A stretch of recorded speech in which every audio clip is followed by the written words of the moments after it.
Hello, in front of me I've got GameSir T7. In this video I'll show you how to connect it to PC.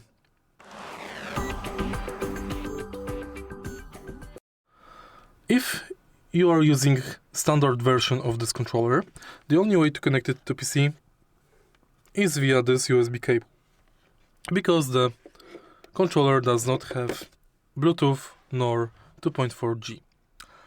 Simply connect the USB cable to your controller and then to PC, and it should turn on automatically, or simply press Xbox button.